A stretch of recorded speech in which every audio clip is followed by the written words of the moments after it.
ಯಾಕೋ ನಿಮ್ಮಕ್ಕ ಆಕಾಶ ತಲೆ ಮೇಲೆ ಬಿದ್ದಿರೋ ಕೂತಿದ್ದಾಳೆ, ಏನಾಯ್ತು? ಆಕಾಶ ಇನ್ನೂ ಯಾಕೆ ತಲೆ ಮೇಲೆ ಬಿದ್ದಿಲ್ಲ ಅಂತ ವಿಚಾರ ಮಾಡತ್ತಾಳ. ನಿಮ್ಮ ಮಾಮನ ಜೊತೆ ಜಗಳ ಮಾಡ್ಕೊಂಡ್ಲಾ? ಜಗಳನೂ ಇಲ್ಲ ಏನೂ ಇಲ್ಲ, ಆದರೂ ಸರಿಗೆ ಮಾತಾಡಕ್ತಿಲ್ಲ. ನೀವು ಬಂದ್ರಲ್ಲ ಸರಿ ಹೋಗ್ಕಾಳ್ ಬಿಡ್ರಿ. ಹೇಗೆ ಫಿಟ್ಟಿಂಗ್ ಹಿಡ್ದಿರಲ್ಲ. ಏನೇನ ಮಾತಾಡ್ಬೇಡ, ಎದ್ದಾಗ ಬಾಗ. ಪಾರು ಪಾರು, ಏ ಪಾರು. ವೈಶಾಲಿ ಯಾವಾಗ ಬಂದೆ? ಆಗ್ಲೇ ಬಂದೆ. ಏನಾಯ್ತೆ ನಿನ್ಗೆ? ಸರಿಯಾಗಿ ಮಾತಾಡ್ತಿಲ್ವಂತೆ, ಮನಸ್ಸು ಸರಿ ಇಲ್ವಾ? ನಮ್ಮ ಗುಂಡಣ್ಣ ಎಲ್ಲ ಹೇಳಿದ್ರು. ವಿಷಯ ಅಲ್ಲಿವರೆಗೂ ಬಂದ್ಬಿಡ್ತಾ? ಏನಂತ ಹೇಳಿ ವೈಶಾಲಿ, ರಾತ್ರಿ ಶೂಟಿಂಗಿಂದ ಲೇಟಾಗಿ ಬರ್ತಾರೆ, ಅಲ್ಲೇ ಏನೋ ತಿಂದೆ ಊಟ ಬೇಡ ಅಂತಾರೆ, ಬೆಳಿಗ್ಗೆ ಬೇಗ ಹೇಳ್ತಾರೆ, ಅರ್ಜೆಂಟಾಗಿ ಶೂಟಿಂಗ್ ಹೊರಟೋಗ್ಬಿಡ್ತಾರೆ. ಯಾವಾಗ ಬರ್ತಾರೋ ಯಾವಾಗ ಹೋಗ್ತಾರೋ, ನನಗಂತೂ ನನ್ನ ಗಂಡನ ಮುಖಾನೇ ಮರ್ತಂತ ಆಗಿದೆ ವೈಶಾಲಿ. ತುಂಬ ಚೆನ್ನಾಗಿದ್ರು, ಇದ್ದಕ್ಕಿದ್ದಂಗೆ ಏನಾಯ್ತೋ ಗೊತ್ತಿಲ್ಲ. ನನ್ಗನ್ಸುತ್ತೆ ಇದೆಲ್ಲ ಗ್ರಹಗತಿಗಳ ಎಫೆಕ್ಟು ಅಂತ. ಅಂದರೆ ನಮ್ಮ ಚಿಕ್ಕಮ್ಮನ ಅಳಿಯ ಒಬ್ಬ ಹೀಗೆ ಆಡ್ತಿದ್ದ. ಕೊನೆಗೊಬ್ರು ಜ್ಯೋತಿಷಿ ಸಿಕ್ಕಿದ್ರು, ಜಂಬುನಾಥ ಅಂತ. ಅವ್ರ ಹತ್ರ ಕರ್ಕೊಂಡು ಹೋದ್ವಿ. ಕೌಡೆ ಹಾಕಿ ಕಡ್ಡಿ ಮುರಿದಾಗ ಹೇಳೇ ಬಿಟ್ರು ಏನಾಗಿದೆ ಅಂತ. ಒಂದು ಕೆಲಸ ಮಾಡೋಣ, ನಾವು ಜಂಬುನಾಥ ಹತ್ರ ಹೋಗೋಣ. ಅದರಿಂದ ಪ್ರಯೋಜನ ಇದೆಯಾ? ಇಲ್ಲದೆ ಏನೇ, ನಿನ್ನ ಗಂಡ ಹುಟ್ಟಿದ ತಾರೀಕು, ಟೈಮು, ನಕ್ಷತ್ರ ಎಲ್ಲ ಒಂದು ಚೀಟಿಲಿ ಬರ್ಕೊಂಬ. ಈಗಲೇ ಅವ್ರ ಹತ್ರ ಹೋಗೋಣ. ಆದರೆ ಈ ವಿಷಯ ನಿನ್ನ ಗಂಡಂಗೆ ಮಾತ್ರ ಹೇಳಬೇಡ. ಸರಿ ಬಂದೆ. ಕಾಫಿ ಕೊಡ್ದ್ಯಾ? ಇಲ್ಲ, ಕುಡಿಬೇಕಂತ ತಗೊಂಡೆ, ಮನಸ್ಸಾಗ್ಲಿಲ್ಲ. ಹೋಗ್ಲಿ ಬಿಡು, ನಾನು ಕುಡಿತೀನಿ. 1982 ಆಗಸ್ಟ್ 8ನೇ ತಾರೀಕು 9 ಗಂಟೆ. ಗುರುಗಳೇ, ಶಿಷ್ಯ ಹೇಗೆ ಅನ್ಸಿದ್ರು ಇದೇ ಬೆರಳು ಬರ್ತಾ ಇದೆಯಾ? ಕಡಿಮೆ ಬಂದು ನಿನ್ನ ಬೆರಳು ಕತ್ತರಿಸ್ಬಿಡ್ತೀನಿ. ಜ್ಯೋತಿಷಿಗಳೇ, ನಮ್ಮ ಪಾರ್ವತಿ ತುಂಬಾ ಸಂಕಟದಲ್ಲಿದ್ದಾಳೆ. ಸಂಕಟಕ್ಕೆ ಕಾರಣ ಗಂಡ. ಹೌದು, ಸ್ವಂತ ಗಂಡ. ಹೌದು. ಕಷ್ಟ ಇದೆ, ತುಂಬಾ ಕಷ್ಟ ಇದೆ. ಹುಟ್ಟಬಾರದ ದಿವಸ, ಹುಟ್ಟಬಾರದ ಗಂಟೆ, ಹುಟ್ಟಬಾರದ ಆಸ್ಪತ್ರೆಯಲ್ಲಿ ಮನುಷ್ಯ ಹುಟ್ಟಲೇಬಾರದು. ಆದ್ರೆ ಮನುಷ್ಯನ ದುರಂತ ನೋಡಿ ಗುರುಗಳೇ, ಅದು ಅವನು ಹುಟ್ಟಿದ ಮೇಲೇನೆ ಗೊತ್ತಾಗೋದು. ಕರೆಕ್ಟಾಗಿ ಹೇಳಿದ್ರಿ. ಇವಳ ಗಂಡ ಹುಟ್ಟಾಯ್ತು, ವಿಷಯ ಈಗ ಗೊತ್ತಾಯ್ತು. ಈಗ ಏನ್ ಮಾಡೋದು? ಹುಟ್ಟಬಾರದು ಅಂತ ಗ್ರಹಗತಿಗಳು ಹೇಳ್ತಾ ಇವೆ. ಸಮಯದಲ್ಲಿ ವ್ಯತ್ಯಾಸ ಇದೆ, ದಿನದಲ್ಲಿ ವ್ಯತ್ಯಾಸ ಇದೆ. ಈ ಥರದ ಗಂಡಾಂತರ ಅನ್ನೋ ಜನ್ಮದಲ್ಲೇ ಇದೆ ನೋಡಿ.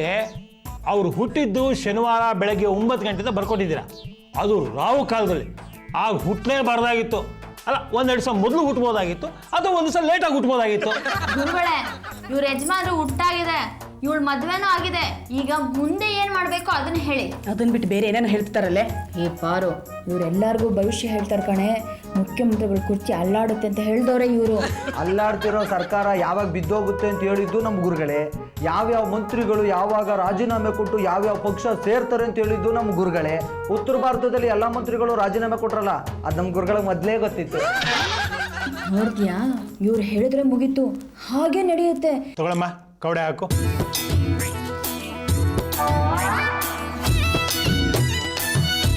ಒಂದು ಕವಡೆ ಮಿಸ್ಟೇಕ್ ಇರಬೇಕು, ಇಲ್ಲ ಕೈ ಮಿಸ್ಟೇಕ್ ಇರಬೇಕು, ಇಲ್ಲ ಈ ಟೇಬಲ್ ಮಿಸ್ಟೇಕ್ ಇರಬೇಕು. ಒಟ್ಟಿಗೆ 3 ಮಿಸ್ಟೇಕ್ಗಳು ಸೇರಿಬಿಟ್ರೆ ಏನು ಮಾಡಬೇಕು ನನಗೆ ಗೊತ್ತಾಗ್ತಿಲ್ಲ. ಇಲ್ಲಮ್ಮ, ಇಲ್ಲ ಇನ್ನೊಂದ್ಸಲ ಹಾಕು. ಛೇ ಛೇ ಛೇ ಛೇ ಛೇ, ಮತ್ತೊಂದು ಕಂಟಕ, ಕಂಟಕದ ಮೇಲೆ ಕಂಟಕ. ಮನುಷ್ಯ ಉಳಿಯೋದೇ ಕಷ್ಟ. ಪರಮಾತ್ಮ, ಜಂಬುನಾಥ, ಏನಾಗ್ತಾ ಇದೆಯಪ್ಪ? ಅವನು ಗೊತ್ತಿದ್ದಿದ್ರೆ ತಪ್ಪಿಸ್ಬಿಡ್ತಾ ಇದ್ದೇನು. ಏನಾಗ್ತಿದೆ ಗುರುಗಳೇ? ಯಾಕಮ್ಮ ನಮ್ಮ ಬಾಯಿನಲ್ಲಿ ಕೆಟ್ಟ ಮಾತಾಡಿಸ್ತೀರಿ? ಈಕೆ ಮಾಂಗಲ್ಯದ ಬಗ್ಗೆ ಮಾತಾಡೋಕ್ಕೆ ನಂಗೆ ಬಾಯೇ ಬರ್ತಾ ಇಲ್ಲ. ದಯವಿಟ್ಟು ಕರ್ಕೊಂಡು. ನೀವೇ ಹೀಗೆ ಹೇಳಿದ್ರೆ ಹೇಗೆ ಗುರುಗಳೇ? ನಿಮ್ಮನ್ನೇ ನಂಬ್ಕೊಂಡು ಬಂದಿದ್ವಿ, ಅದೇನಾಗುತ್ತೆ ಹೇಳಿ, ಧೈರ್ಯದಿಂದ ಕೇಳ್ತೀನಿ. ಅವರೇ ಅಷ್ಟೊಂದು ಧೈರ್ಯವಾಗಿರುವಾಗ ನೀವ್ಯಾಕೆ ಭಯ ಪಡ್ತೀರಾ ಗುರುಗಳೇ? ಹೇಳಿ. ಹಂಗಂತ್ಯ? ಇನ್ನು ಹೆಂಗೆ ಹೇಳಿ ನೋಡಿ, ನಿಮ್ಮ ಗಂಡನ ಆಯುಷ್ಯ ಮುಗಿತಾ ಬಂದಿದೆ. ಆ ಡೇಟ್ನೊಳಗೆ, ಆ ಟೈಮ್ನೊಳಗೆ ಯಾರು ಹುಟ್ಟಿದ್ದಾರೆ ಅವ್ರಿಗೆ 3 ಸಲ ಕಂಟಕ ಬರುತ್ತೆ. ಇನ್ನು 72 ಗಂಟೆ ಒಳಗೆ ಅವನು ನೆಗೆದು ಬಿಸಿ ಸಾಯ್ಬೋದು, ಇಲ್ಲ ಯಾವ್ದಾರ ಟ್ರೈನ್ ಹೋಗಿ ತಲೆ ಕೊಡ್ಬೋದು, ಇಲ್ಲ ನೇಣು ಹಾಕಬಹುದು, ವಿಷಪ್ರಾಶನ ಮಾಡ್ಕೋಬಹುದು, ಇಲ್ಲ ತಿನ್ನ ಗಂಟೆ ಸಿಗಕ್ಕೆ ಗೊಟ್ಟಕ್ಕೆ ಅನ್ಬೋದು. ಒಟ್ಟಾರೆ ಸಾಯ್ತಾರೆ. ಅವ್ರನ್ನ ಬದುಕ್ಸಕ್ಕೆ ಏನಾದ್ರು ಪರಿಹಾರ ಹೇಳಿ. ನಿಮ್ಗೊಂದು ಎಚ್ಚರಿಕೆ ಮಾತಾಡ್ತೀನಿ. 72 ಗಂಟೆ ಕಾಲ ನಿಮ್ಮ ಗಂಡನಿಗೆ ಏನೂ ಆಗದ ರೀತಿಯಲ್ಲಿ ನೋಡ್ಕೊಳ್ಳಿ, 100 ವರ್ಷ ಬದುಕ್ತಾರೆ. ಆದರೆ ನಿಮ್ಮ ಮಾಂಗಲ್ಯ ಅಲ್ಲಾಡ್ತಾ ಇದೆಯಲ್ಲ, ಆಗಲೇ 90% ಅಲ್ಲಾಡೋಗ್ಬಿಟ್ಟಿದೆ. ಇನ್ನು ಒಂದೆಳೆ ಉಳ್ಕೊಂಡಿದೆ. ನಿಮ್ಮ ಮಾಂಗಲ್ಯ ಭದ್ರ, ನೀವು ಭದ್ರ, ನಿಮ್ಮ ಗಂಡ ಭದ್ರ. ಶುಭ ಮಸ್ತು. ಹೋಗಿ ಬನ್ನಿ, ದೇವರಿದ್ದಾನೆ. ಅವನಿದ್ದಿದ್ರೆ ಯಾರನ್ನೂ ಸಹಾಯಕ್ಕೆ ಬಿಡ್ತಿರ್ಲಿಲ್ಲ ಗುರುಗಳೇ.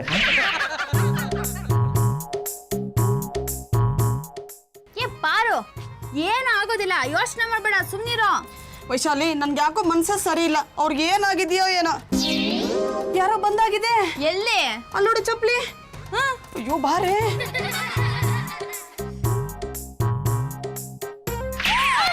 ಅಯ್ಯೋ ರೀ, ಏನಾಯ್ತು ರೀ? ಕಿರ್ಚಾಡ್ಬೇಡ್ರಿ. ಪೇಷಂಟ್ ಸೀರಿಯಸ್ ಆಗಿರ್ಬೇಕಾದ್ರೆ ಈ ರೀತಿ ಮಾತಾಡಿದ್ರೆ ಪ್ರಾಣಕ್ಕೆ ಸಂಸ್ಕಾರ ಬರುತ್ತೆ. ಅಯ್ಯೋ ಡಾಕ್ಟ್ರೇ, ನನ್ನ ಪತಿ ಪರಮೇಶ್ವರ್ಗೆ ಏನಾಯ್ತು? ಅದನ್ನೇ ಚೆಕ್ ಮಾಡ್ತಾ ಇದ್ದೀನಿ, ಸುಮ್ಮನೆ ಇರಿ. ಅಕ್ಕ, ಮಾಮ ಶೂಟಿಂಗ್ ಹೋಯ್ತನಲ್ಲ, ಫೈಟಿಂಗ್ ಸೀನ್ ಇತ್ತಂತ. ಸೊಂಟಿಗೆ ಹಗ್ಗ ಕಟ್ಟಿದ್ರಂತ, ಮರದ ಮೇಲಿಂದ ಜಿಯಾಗಿ ಹೇಳಿದ್ರಂತ, ಇವ ಜಿಗದ್ನಂತ. ಹಾಗೆ ಹರಿತು ಇವನ್ ಸೊಂಟನೆಲ್ಲ ಕಚ್ಕೊಂತ. ಇವ ಉಳಿದಿದ್ದ ಗ್ರೇಟ್ ಅಂತೇಳಿ ಮಂದೆಲ್ಲ ಮಾತಾಡ್ಕೊಳತ್ತಿದ್ರು. ಪಾರು, ನಾನು ಹೇಳಿಲ್ಲ ಅವ್ರು ಏನೇನು ಹೇಳ್ತಾರೋ ಎಲ್ಲ ಆಗುತ್ತೆ ಅಂತ. ಸರ್ಕಾರ ಇದೇ ಡೇಟಿಗೆ ಬೀಳುತ್ತೆ ಅಂದ್ರು, ಅದೇ ಡೇಟಿಗೆ ಬಿತ್ತು. ಚಿತ್ರನಟಿ ಸೋನು ಕುಮಾರಿಗೆ ಇದೇ ವರ್ಷ 3ನೇ ತಿಂಗಳು 30ನೇ ತಾರೀಕು 3 ಗಂಟೆಗೆ ಗಂಡು ಮಗು ಆಗುತ್ತೆ ಅಂದ್ರು. ಮದ್ವೆನೇ ಆಗಲಿಲ್ಲ, ಮಗು ಆಗೋಯ್ತು. ಅಯ್ಯೋ ಸರ್ಕಾರ ಹಾಳಾಗಿ ಹೋಗ್ಲಿ, ಈಗ ನನ್ನ ಸಂಸಾರನೇ ಬೀಳ್ತಿದೆಯಲ್ಲಮ್ಮ. ಸರ್ಕಾರ ಬೇರೆ ಅಲ್ಲ, ಸಂಸಾರ ಬೇರೆ ಅಲ್ಲ, ಎಲ್ಲ ಸರಿ ಹೋಗುತ್ತೆ, ಸಮಾಧಾನ ಮಾಡ್ಕೋ. ಡಾಕ್ಟ್ರೇ, ಮಿಸ್ಟರ್ ಪರಮೇಶ್ವರ್, ನೀವು ದೊಡ್ಡ ನಟರೇ ಇರ್ಬೋದು, ಕೋತಿ ಥರ ಜಂಪ್ ಮಾಡೋದಕ್ಕೆ ಯಾಕ್ರಿ ಒಪ್ಕೊಂಡ್ರಿ? ಮೊನ್ನೆ ಬಂಗಿ ಜಂಪಲ್ಲಿ ಹಗ್ಗ ಕಟ್ಟಾಗಿ ಮೇಲಿನಿಂದ ಕೆಳಗೆ ಬಿದ್ದು ತಲೆ ಹೊಡ್ಕೊಂಡು ಸತ್ತೋದ್ರು. ನಿಮ್ಗೆ ಗೊತ್ತಿದೆಯಾ ನಿಮಗೆ? ಸರ್, ಡೈರೆಕ್ಟ್ರ್ ಜಂಪ್ ಮಾಡಿ ಏನೂ ಆಗಲ್ಲ ಅಂದ್ರು ಸರ್, ಅದಕ್ಕೆ ಜಂಪ್ ಮಾಡಿದೆ. ಅವ್ರಿಗೇನು ಆಗಲ್ಲ, ಆದರೆ ನಿಮಗೆ ಪ್ರಾಣ ಉಳಿದಿದ್ದೆ ಹೆಚ್ಚು. ಭಾಳ ಮೂಗೇಟ್ ಬಿದ್ದಿದೆಯಲ್ರಿ. ಕೆಳಗಡೆ ಹಾಸಿದ್ರು ಸರ್, ಅದಕ್ಕೆ ಜಂಪ್ ಮಾಡಿದೆ. ಇಲ್ಲ ಅಂದಿದ್ರೆ ಬಿಳಿ ಬೆಡ್ಶೀಟ್ ಹೊದಿಸ್ಬಿಡೋರು. ನೋಡಿ, 3 ದಿವಸ ಎಲ್ಲೂ ಹೊರಗಡೆ ಹೋಗಬೇಡಿ, ಚೆನ್ನಾಗಿ ರೆಸ್ಟ್ ತಗೊಳ್ಳಿ, ಮಜ್ಜಿಗೆಯನ್ನು ಮಾತ್ರ ತಿನ್ನಿ, ದಿವಸಕ್ಕೆ 3 ಟ್ಯಾಬ್ಲೆಟ್ ತಗೊಳ್ಳಿ, ಗೊತ್ತಾಯ್ತಾ? ಅವಾಗವಾಗ ಬೇಜಾರಾದಾಗ ಕಾಫಿ ಕುಡೀರಿ, ಹೆಂಡತಿ ಜೊತೆ ನಗ್ತಾ ನಗ್ತಾ ಮಾತಾಡಿ. ಮಾತಾಡ್ದೇನೆ ಹೋದ್ರೆ ರೇ, ಇರೋದೇ 3 ದಿವಸ, ನಗ್ತಾ ನಗ್ತಾ ಮಾತಾಡಿ. ಅವ್ರ ದಯದಿಂದ ನೀವಿನ್ನ ಬದುಕಿದ್ದೀರಾ. ನೀನೇನು ಯೋಚನೆ ಮಾಡಬೇಡಮ್ಮ, ನಿನ್ನ ಸತಿಶಕ್ತಿಯಿಂದ ಗಂಡನ್ನ ಗೆಲ್ತೀಯ. ಇಂಥ ಉದಾಹರಣೆಗಳು ಪುರಾಣದಲ್ಲಿ ಬೇಕಾದಷ್ಟಿದ್ದಾವೆ. ಮೂಗು ಬಿಟ್ಟು ಇನ್ನೆಲ್ಲ ಕಡೆ ಮೂಗೇಟ್ ಬಿದ್ದಿದೆ. 3 ದಿವಸ ಎಲ್ಲೂ ಹೋಗ್ದಲ್ಲೇ ಇರೋ ನೋಡ್ಕೊಳ್ಳಿ, ಚೆನ್ನಾಗಿ ಆಗ್ತಾರೆ. ನಾನು ಇನ್ನು ಬರಲಾ? ಜಾಗ ಬಿಡಪ್ಪ. ಪಾರು, ನಮ್ಮ ಜಂಬುನಾಥ್ ಹೇಳಿದ್ ನಿಜ ಆಗ್ತಿದೆ ಕಣೆ. ಅವ್ರು ಹೇಳಿದ್ದು 3 ದಿನ, ಇವ್ರು ಹೇಳ್ತಿರೋದು 3 ದಿನ. ಗೋವಿಂದ, ಹೇಗಿದ್ಯಮ್ಮ? ರೀ, ನೀವಿನ್ 3 ದಿನ ಎಲ್ಲಿಗೂ ಹೋಗ್ಬಾರ್ದು. ಅದು ಹೆಂಗಾಗತ್ತೆ ಹೇಳು? ನಾಳೆ ಕಂಟಿನ್ಯೂಟಿ ಸೀನ್ ಇದೆ, ಹೋಗ್ಲಿಲ್ಲ ಅಂದ್ರೆ ಅನ್ಯಾಯವಾಗಿ ಅರವಿಂದ್ ಶಶಿಕೇಲಿ ಬಯಸ್ಕೋಬೇಕಾಗತ್ತೆ. ರೀ, ಆ ಸಿನಿಮಾ ಶೂಟಿಂಗ್ ಹಾಳಾಗಿ ಹೋಗಲ್ರಿ, ನನಗೆ ನೀವು ಮುಖ್ಯ. ನೀವಿನ್ 3 ದಿನ ನಾನು ಬಿಟ್ಟು ಎಲ್ಲೂ ಹೋಗಲ್ಲ ಅಂತ ಪ್ರಾಮಿಸ್ ಮಾಡಿ. ನೀನಿಷ್ಟು ಹೇಳ್ತಿದ್ಯಾ ಅಂದ್ರೆ ಎಲ್ಲೂ ಹೋಗಲ್ಲ ಬಿಡಮ್ಮ, ಪ್ರಾಮಿಸ್. ಪಡುವಲಕಾಯಿ ಏನಾಯ್ತು? ನಾ ಹೇಳಂಗಿಲ್ರಿಪ್ಪ, ಮಾಮ ಬೈತಾನ. ನನ್ನ ಹತ್ರ ಹೇಳ ಪರವಾಗಿಲ್ಲ. ಮಂಗ್ಯ ಮರದ ಮೇಲೆ ಜಿಗಿತೈತೆ ಅಂತೇಳಿ ನಾವು ಜಿಗಿದ್ರೆ ಕಾಲು ಮುರಿತೈತಿ, ತಲೆನೂ ಹೊಡಿತೈತಿ. ಈಗ ಮರದಿಂದ ಹಾರದ ಮಂಗ ಯಾರಪ್ಪ? ನೀವು ನೋಡ್ರಿ. ಏನಾಯ್ತಲ್ಲ? ಏನಾಗಿಲ್ಲ ಕಣಲೆ, ಸ್ವಲ್ಪ ಕಾಲು ಉಳುಕಿದೆ ಅಷ್ಟೇ. ನೋಡ, ನಿಂತ್ಕೊಳ್ಳೋಕ್ಕೂ ಆಗತ್ತೆ, ನಡೆಯೋಕ್ಕೂ ಆಗತ್ತೆ. ಇಷ್ಟಕ್ಕೆ ಮನೆಯವರೆಲ್ಲ ಸೇರ್ಕೊಂಡು ಬ್ಯಾಂಡೇಜ್ ಸುತ್ತಿದ್ದಾರೆ. ಮಾಮ, ಮನಿ ಮಂದಿ ಎಲ್ಲ ಅನ್ಬೇಡ, ನಾನು ನಿನ್ನ ಕಾಲು ಮುಟ್ಟಿಲ್ಲ, ಮುಟ್ಟೋಂಗಿಲ್ಲ. ಲೇ ತುಕಾರವ, ಸುಮ್ಮನಿದ್ರೆ ಸರಿ. ಆಮೇಲೆ ಗೊತ್ತಲ್ಲ, ತಲೆ ಮೇಲೆ ಮಟಕ್ದ ಅಂದ್ರೆ 3 ಅಡಿ ಒಳಗೋಗಿ ಹೊರೆ ಮಾತ್ರ ಮೇಲಿರ್ಬೇಕು. ರೀ, ಯಾಕ್ರಿ ಕಿರಿಸ್ತಿದ್ದೀರಾ? ನಿಮ್ಗೆ ಆಯಾಸ ಆಗತ್ತೆ. ನನ್ನ ಮಾತಾಡ್ಸಕ್ಕೆ ಅಂತ ಗುಂಡಣ್ಣ ಬಂದೆ ಅನ್ಕಣೆ. ರೀ, ಸ್ವಲ್ಪ ಬನ್ನಿ. ಗುಂಡಣ್ಣ, ನೀವು ಅವ್ರ ಹತ್ರ ಮಾತಾಡಬೇಡಿ. ಏನೇ ಮಾತಾಡಿದ್ರು ನನ್ನ ಜೊತೆ ಮಾತಾಡಿ, ನಾನೇ ಅವರು ಅನ್ಕೊಳ್ಳಿ. ಆಯ್ತಮ್ಮ, ನೀವೇ ಪರಮೇಶ್ವರ. ಏ ಪೆದ್ದ ಪರಮ, ಹೇಗೆ ಏಟ್ ಮಾಡ್ಕೊಂಡ? ನೀನೇ ಶೂಟಿಂಗ್ ಹೋಗಿದ್ದೆ ಕಣ, ಮರದಿಂದ ಜಾರ್ ಬಿದ್ದೆ. ಯಾವ ಮರದಿಂದ? ಹುಣಸೆ ಮರದಿಂದ. ಹುಣಸೆ ಮರ ಅಲ್ಲ ಕಣೆ, ಮಾವಿನ ಮರ. ಹೀರೋನ್ಗೆ ಮಾವಿನಕಾಯಿ ಕಿತ್ಕೊಡುವಂತ ಸೀನು. ಈ ಮರ ಯಾವ್ದಾದ್ರೇನ್ರಿ, ಬಿದ್ದಿರೋದು ಮುಖ್ಯ. ನೀವು ಕೂತ್ಕೊಳ್ಳಿ, ನಾನು ಮಾತಾಡ್ತೀನಿ. ಮತ್ತೇನೋ ಪುಟ್ಲ ರೀ? ಕನ್ಫ್ಯೂಸ್ ಕ್ರಿಯೇಟ್ ಆಗಿದ್ದಕ್ಕೆ ಮರು ವಿಚಾರಣೆ. ಬಿದ್ದಿದ್ದು ಯಾವ ಮರದಿಂದನೋ? ಮಾವಿನ ಮರದಿಂದ. ಅದ್ಯಾಕೋ? ಹೀರೋಯಿನ್ಗೆ ಮಾವಿನಕಾಯಿ ತಿನ್ನೋ ಆಸೆ ಆಗಿತ್ತು. ಅದ್ಯಾಕೋ? 3 ತಿಂಗಳಾಗಿತ್ತು. ಅದ್ಯಾಕೋ? ನನ್ಗೇನ್ರಿ ಗೊತ್ತು? ನಾನು ಹೇಳ್ತೀನಿ ರೇ. ಅಯ್ಯೋ, ನೀವು ಕೂತ್ಕೊಡ್ರಿ, ನನ್ನ ಮಾತಂತ ನಿಮ್ಗೇನ್ರಿ ಗೊತ್ತು? ನೀನ್ ಕಂಟಿನ್ಯೂ ಮಾಡೋಣ. ಈಗ ನೋವು ಹೇಗಿದೆ? ಎಲ್ಲೋಯ್ತಾ ಇದೆ, ಎಲ್ಲೋಯ್ತಾ ಇದೆ, ಎಲ್ಲೋಯ್ತಾ ಇದೆ, ಎಲ್ಲೋಯ್ತಾ ಇದೆ, ಇನ್ನೂ ನೋಯ್ತಾ ಇದೆ ಕಣೋ. ಎಲ್ಲ ಕಡೆಗೆ ನೋಯ್ತಾ ಇದೆ. ಡಾಕ್ಟ್ರು 3 ದಿನ ಮನೆ ಬಿಟ್ಟು ಆಚೆಗೆ ಹೋಗ್ಲೇಬೇಡಿ, ಬಾಯಿ ಮುಚ್ಕೊಂಡು ಮನೇಲಿ ಬಿದ್ದಿರೋ ಅಂತ ಹೇಳಿದ್ದಾರೆ. ಯಾರು ಹಾಗೆಲ್ಲ ಏನು ಹೇಳ್ಬೇಡ ಕಣೆ. ಮನೇಲೆ ಓಡಾಡ್ಕೊಂಡಿರಿ ಅಂತ ಹೇಳಿದ್ದಾರೆ. ರೀ ನಿಮ್ಗೇನ್ರಿ ಗೊತ್ತು, ಸುಮ್ಮನೆ ಕೂತಿರ್ರಿ. ನೀ ಕಂಟಿನ್ಯೂ ಮಾಡಕೊಂಡ. ಬರಮ್ಮ, ತುಂಬ ಬೇಜಾರಾಗ್ತದೆ ಕಣ. ಹೊರಗಡೆ ಒಂದು ರೌಂಡ್ ಹಾಕೊಂಡು ಹೋಟೆಲ್ ಹೋಗಿದ್ ಬರೋಣ ಬರ. ನಾನು ಹೋಟ್ಲುಗ ನಿಮ್ಮನ್ನ ಪರಮ ಅಂತ ತಿಳ್ಕೊಂಡು ಕೊಡ್ರಿ ನಾ ಮಾತಾಡಿಸ್ತಾ ಇರೋದು. ಬಾರ್ಲೇ ನೋಡ್ರಿ ನಿಮ್ಗೆ ಫ್ರೆಂಡ್ ಹೆಂಡತಿನ ಈ ತರ ಕರಿತಾ ಇದೀರಲ್ಲ. ನಾನು ನಿಮ್ಮನ್ನ ಪರಮ ಅಂತ ತಿಳ್ಕೊಂಡು ಮಾತಾಡಿಸ್ತಾ ಇರೋದು. ಇರಬಹುದು, ಆದ್ರೆ ನೀವ್ ಆ ತರ ಎಲ್ಲ ಮಾತಾಡಬಾರ್ದು. ರೀ ಬನ್ರಿ ಇಲ್ಲಿ, ಸ್ವಲ್ಪ ದೂರ ನಿಂತು ಮಾತಾಡಿ. ಅದೇನು ವಿಷಯ ಅಂತ ನಾನು ಹೇಳ್ತೀನಿ ಕಣ. ರೀ ನೀವೇನ್ರಿ ಅವ್ರಿಗೆ ಹೇಳೋದು? ನಿಮ್ಗೆ ಆಯಾಸ ಆಗುತ್ತೆ. ಬಂದೇ ರೀ. ಇಲ್ಗಮ್ಮ ರೀ ಅಡ್ಡಾಡಿ ಅಡ್ಡಾಡಿ ಈ ಕಾಲು ನೋವಾಗಿರುತ್ತೆ ರೀ, ಇದಕ್ಕೂ ಪ್ಲಾಸ್ಟರ್ ಹಾಕ್ತೀನಿ. ಪಾಂಡುರಂಗ ಪಾರು, ಆ ಕಾಲ್ಗೇನು ಆಗಿಲ್ಲ ಕಣೆ, ಯಾಕೆ ಸುಮ್ಮನೆ ಕಟ್ತಾ ಇದ್ಯಾ? ಬಿಡು. ರೀ ಬರೀ ನಾನು ನೋವು ಬಗ್ಗೆ ವಿಚಾರ ಮಾಡ್ತಾ ಇಲ್ಲ. ನೀವು ಮನೇಲಿ ಓಡಾಡ್ತಿರುವಾಗ ಅಕಸ್ಮಾತ್ ಆಗಿ ನನ್ನ ಕೈ ಬಳೆ ಚೂರು ನಿಮ್ ಕಾಲಿಗೆ ಚುಚ್ಚಿ ಅದು ಸೆಪ್ಟಿಕ್ ಆಗಿ ಡಾಕ್ಟರ್ ಕಾಲ್ ತೆಗಿಬೇಕಂತ ಕಾಲ್ ತೆಗಿಯುವಾಗ ನೀವೇ ಹೋಗ್ಬಿಟ್ರೆ ಚಪ್ಪಲೆ ಹಾಕೊಂಡು ಓಡಾಡ್ರಿ. ಎಲ್ಲಾದ್ರೂ ಉಂಟೆ, ನನ್ನ ಮನೇಲಿ ಯಾರು ಚಪ್ಪಲಿ ಹಾಕಿ ಕೊಡುದು. ನಾನು ದೇವ್ರ ಪೂಜೆ ಮಾಡ್ತೀನಿ. ಪರಮ, ಏನೋ ನಿನ್ನ ಅವಸ್ಥೆ.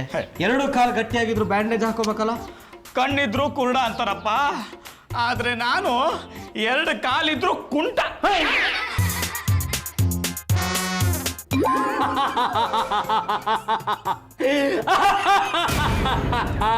ಯಾರದು? ಬಾಲೆ, ನಾನು ಯಾರು ಅಂತ ಗೊತ್ತಾಗ್ಲಿಲ್ವಾ? ಚಾಲೆಂಜ್ ಫಾಲೆ, ನಾನು ಯಮಧರ್ಮರಾಯ. ನೀನ್ ನಿಜವಾದ ಯಮ ಆಗಿದ್ರೆ ನಿನ್ ಜೊತೆ ಕೋಣ ಇರ್ತಿತ್ತು. ಕೋಣನ ಮನೆ ಒಳಗೆ ನುಗ್ಸಕ್ಕಾಗ್ಲಿಲ್ಲ, ಪಾರ್ಕಿಂಗ್ ನಲ್ಲಿ ಬಿಟ್ಟು ಬಂದಿದ್ದೀನಿ. ಹೋಗೋವಾಗ ಹತ್ಕೊಂಡು ಹೋಗ್ತೀನಿ. ಕೈಯಲ್ಲಿ ಪಾಶ ಇದೆ, ಕಾಣಿಸ್ತಾ ಇಲ್ವಾ? ಈಗಲೂ ನಿನ್ಗೆ ನನ್ನ ಮೇಲೆ ನಂಬಿಕೆ ಬರ್ತಾ ಇಲ್ವಾ? ನಾನು ಟಿವಿಲಿ ಎಷ್ಟೋ ಜನ ಯಮಧರ್ಮರಾಯನ್ ನೋಡಿರ್ತೀನಿ. ಯಮಧರ್ಮರಾಯ ಅಂದ್ರೆ ದಪ್ಪಗಿರ್ತಾರೆ, ನೀನೇನ್ ಹಿಂಗಿದೀಯಾ? ನೋಡು, ನಾನು ಮುಂಚೆ ದಪ್ಪಕ್ಕೆ ಇದ್ದೆ, ನನಗೆ ಶುಗರ್ ಬಂದ್ಬಿಟ್ಟು ಸಣ್ಣಗಾಗ್ಬಿಟ್ಟೆ. ಯಮಧರ್ಮರಾಜ, ನೀನ್ ಬಂದ್ ಕಾರಣ ಆದ್ರೆ ಏನು? ನಾನು ಯಾಕೆ ಬಂದೆ ಅಂತ ನಿನಗೆ ಗೊತ್ತಿಲ್ವಾ? ನಿನ್ನ ಗಂಡ 3 ದಿವಸದಲ್ಲಿ ಸಾಯ್ತಾನೆ ಅನ್ನೋದು ನಿನಗೆ ಗೊತ್ತಿದೆ. ಅವನ ಆಯುಸೀಗ ಮುಗ್ದಿದೆ. ಅವಧಿ ಮುಗಿದ ಮೇಲೆ ಸರ್ಕಾರ ಬೀಳುತ್ತೆ, ಆಯುಸ್ ಮುಗಿದ ಮೇಲೆ ಆಸಾಮಿ ಬೀಳ್ತಾನೆ. ನಾನೀಗ ಈ ಆಸಾಮಿಗೆ ಪಾಶ ಬೀಸ್ತೀನಿ. ಬೇಡ, ಏನದು ಆಶಾ ಪಾಶ? ಗುಂಡ್ಕಲ್ ತರ ಇರೋ ನನ್ನ ಪರಮೇಶ್ವರ್ನ ಕರ್ಕೊಂಡು ಹೋಗಿ ನನಗೆ ಮೋಸ ಮಾಡ್ತಾ ಇದೀಯಾ. ವಿನಾಕಾರಣ ನನ್ನ ವಿಧವೆ ಮಾಡ್ತಾ ಇದೀಯಾ. ನಾನು ಇವ್ರನ್ನ ಕಟ್ಕೊಂಡು ಸಂಸಾರ ಮಾಡಕ್ ಶುರು ಮಾಡಿ ಬರೀ 1 ವರ್ಷ ಆಯ್ತಷ್ಟೇ. ಇದು ತುಂಬಾ ಅನ್ಯಾಯ. ನಿನಗಾಗಿರೋ ಅನ್ಯಾಯ ಸರಿಪಡಿಸಕ್ಕೆ ನಾನು ವರ ಕೊಡ್ತೀನಿ. ನಿನ್ಗೇನ್ ಬೇಕು ಕೇಳ್ಕೊ. ಟೆನೆನ್ಸಿ ಆಕ್ಟ್ ನಲ್ಲಿ ನಮ್ಮ ತಂದೆ ತಾಯಿ ಕಳ್ಕೊಂಡಿರೋ ಜಮೀನು ಅವ್ರಿಗೆ ಮತ್ತೆ ಸಿಗ್ಲಿ. ತಥಾಸ್ತು. ನನ್ನ ಅತ್ತೆ ಮಾವ ಸುಖವಾಗಿ ಅವ್ರೂರಲ್ಲೇ ಇರ್ಲಿ. ತಥಾಸ್ತು. ಕೊನೆ ಪಕ್ಷ ನನಗೆ ಇವರಿಂದ ಒಂದು ಮಗು ಆದ್ರೂ ಬೇಕು. ಆ ಮಗುನ ನಾನು ಸಾಫ್ಟ್ವೇರ್ ಇಂಜಿನಿಯರ್ ಮಾಡಬೇಕು ಅನ್ಕೊಂಡಿದ್ದೀನಿ. ಒಂದು ಮಗುನ ಕಲಿಸು. ಇದು ಖಂಡಿತ ಸಾಧ್ಯ ಇಲ್ಲ ಪಾರ್ವತಿ.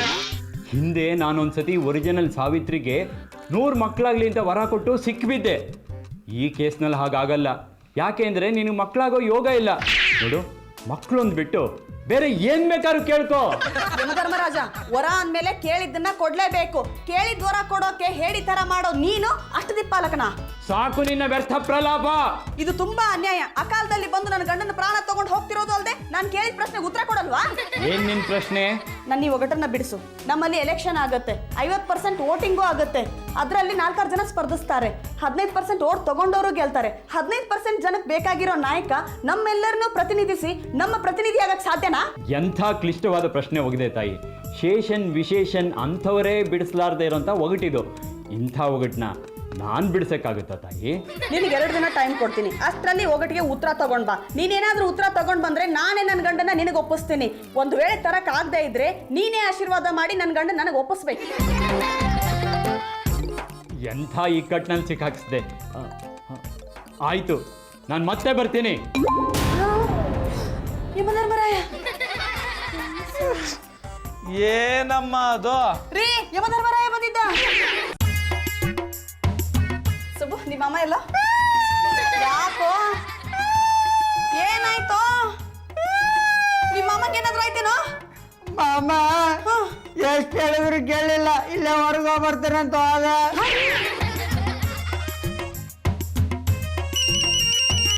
ಹಲೋ ರೀ, ನಾನು ನಿಮ್ಗೋಸ್ಕರ ದೇವಸ್ಥಾನಕ್ಕೆ ಹೋಗಿ ಅರ್ಚನೆ ಮಾಡಿಸ್ಕೊಂಡು ಪ್ರಸಾದ ತಗೊಂಡ್ ಬಂದ್ರೆ ನೀವು ಇಲ್ಲಿಂದ ನಾಪತ್ತೆ ಆಗಿದ್ದೀರಾ? ಎಲ್ರಿ ಇದ್ದೀರಾ? ನಾನು ಇಲ್ಲಿ ತುಮಕೂರು ರೋಡ್ ಹತ್ರ ಇದ್ದೀನಮ್ಮ. ಇಲ್ಲೊಂದು ಆಕ್ಸಿಡೆಂಟ್ ಆಗಿದೆ. ತುಮಕೂರು ರೋಡಲ್ಲಿ ಆಕ್ಸಿಡೆಂಟ್ ಯಾವ ಜಾಗದಲ್ರಿ? 8ನೇ ಮೈಲಿ ಹತ್ರ. ನಿಮ್ಗೇನು ಆಗಿಲ್ಲ ತಾನೇ? ನನಗೇನು ಆಗಿಲ್ಲ ಕಣೆ, ಆಕ್ಸಿಡೆಂಟ್ ನೋಡ್ತಾ ನಿಂತಿದ್ದೀನಿ. ಅಯ್ಯೋ ಅಲ್ಲೆಲ್ಲ ಯಾಕ್ರಿ ಹೋಗ್ತೀರಾ? ಸ್ವಲ್ಪ ದೂರ ನಿಂತ್ಕೊಳ್ಳಿ, ಮರದ ಕೆಳಗಡೆ ನಿಲ್ಬೇಡಿ, ಮರ ನಿಮ್ಮಲ್ಲಿ ಬಿದ್ಬಿಟ್ರೆ. ಯಾವ್ದಾದ್ರು ಓಪನ್ ಫೀಲ್ಡ್ ಇದ್ರೆ ನಿಂತಿರಿ, ನಾನೇ ಗಾಡಿ ತಗೊಂಡ್ ಬಂದು ನಿಮ್ಗೆ ಕರ್ಕೊಂಡು ಬರ್ತೀನಿ. ಆಯ್ತಮ್ಮ, ನೀನು ಬಾ. ನೀನು ಬರೋವರೆಗೂ ಜಾಗ ಬಿಟ್ಟು ಕದ್ಲಲ್ಲ. ಅಲ್ಲೇ ನಿಂತಿರಿ, ಎಲ್ಲಿ ಹೋಗ್ಬೇಡಿ.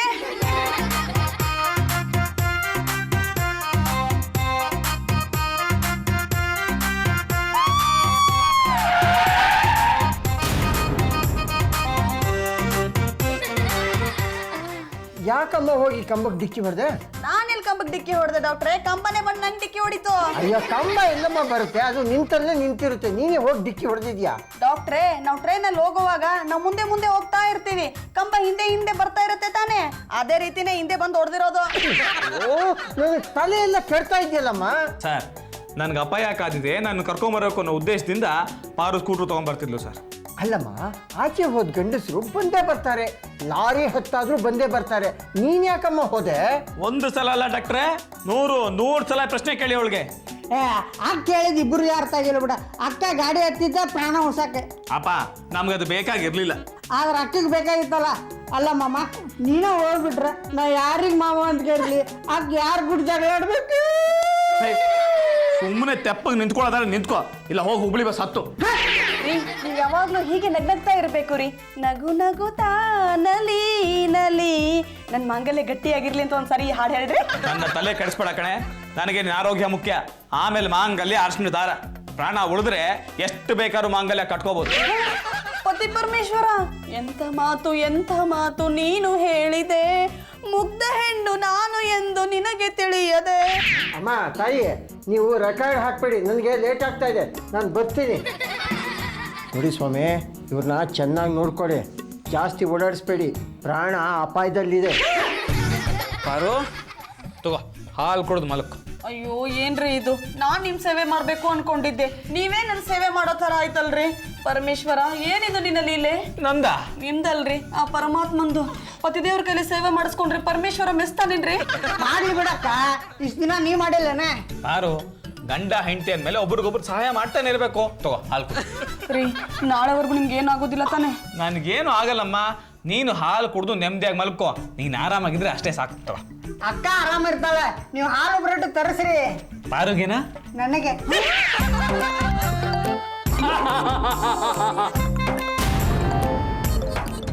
ಅಯ್ಯೋ ಯಮಧರ್ಮ, ನೀನ್ ಮತ್ತೆ ಬಂದ್ಯಾ? ಓ, ನೀನ್ ಕೇಳಿದ ಪ್ರಶ್ನೆಗೆ ಉತ್ತರ ಗೊತ್ತಾಯ್ತು. ಉತ್ತರ ಗೊತ್ತಾಯ್ತಾ? ಹೇಗೆ? ನಿಮ್ ಮನೇಲಿ ಒಬ್ಬ ಸುಬ್ಬು ಅಂತಿದಾನಲ್ಲ, ಅವನ್ ಕನಸಿನಲ್ಲಿ ಹೋಗಿ ಪ್ರಶ್ನೆ ಕೇಳಿದೆ, ಅವನು ಉತ್ತರ ಕೊಟ್ಬಿಟ್ಟ. ಈ ಸುಬ್ಬು ಯಾವಾಗ್ಲೂ ಹೀಗೆ.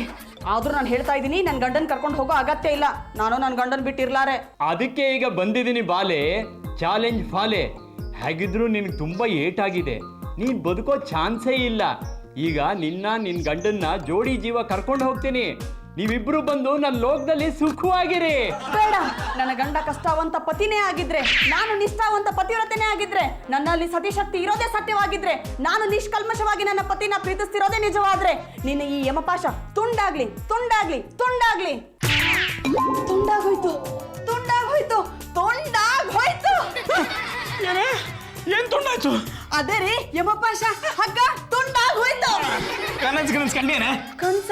ಹೂನ್ರಿ, ಕನ್ಸಲ್ಲಿ ಯಮರಾಜ ಬಂದಿದ್ದ, ನಿಮ್ಮನ್ನ ಇಬ್ಬರು ಒಟ್ಟಿಗೆ ಕರ್ಕೊಂಡು ಹೋಗ್ತೀನಿ ಅಂದಿದ್ದ. ಪರಮ ಪೆದ್ದ ಪರಮ.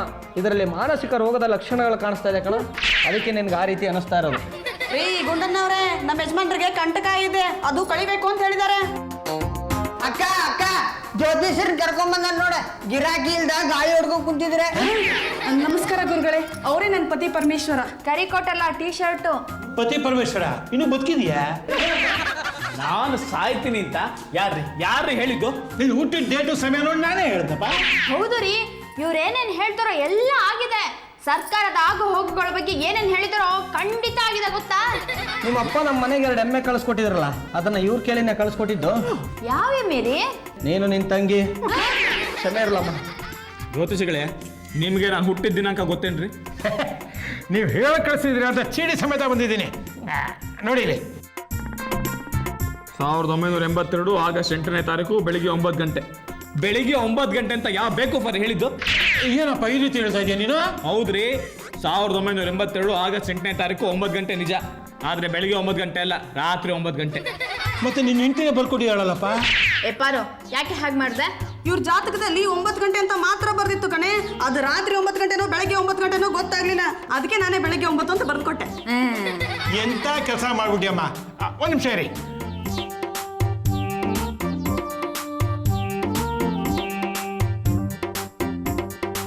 ಇವನು ದೊಡ್ಡ ಕಲಾಕಾರನಾಗ್ತಾನಪ್ಪ. ಆಗ್ಯಾರ್ರಿ, ದಿನಕ್ಕೊಂದು ವೇಷ ಹಾಕೊಂಡ್ಬರ್ತಾರ. ನೀವು ಬಿಟ್ರೆ ನಿಮ್ಮ ವೇಷ ಅವ್ರು ಹಾಕೊಂಡು ನಿಮ್ಗೆ ಭವಿಷ್ಯ ಹೇಳ್ತಾರೆ. ಇಲ್ಲಿರೋ ಸುಬ್ಬ, ನಾನು ಆರ್ಟಿಸ್ಟ್ ಗೊತ್ತಾಗ್ಬಿಟ್ರೆ ದಕ್ಷಿಣ ಜಾಸ್ತಿ ಕೇಳ್ಬಿಡ್ತಾರೆ. ನಿನ್ನ ದಕ್ಷಿಣ ಯಾವನಿಗೆ ಬೇಕಯ್ಯ? ನಾನು ಹೇಳೋ ಜ್ಯೋತಿಷ್ಯ ಸುಳ್ಳಾಗಬಾರ್ದು ಅಷ್ಟೇ. ನೋಡಮ್ಮ, ನಾನು ಬಾಂಡ್ ಪೇಪರ್ ಮೇಲೆ ಬರ್ಕೊಡ್ತೀನಿ. ಇವನ್ ತಲೆ ಮೇಲೆ ಚಪ್ಪಡಿ ಕಲ್ಲು ಎತ್ತಾಕಿದ್ರು ಇವನು 100 ವರ್ಷ ಸಾಯಲ್ಲ.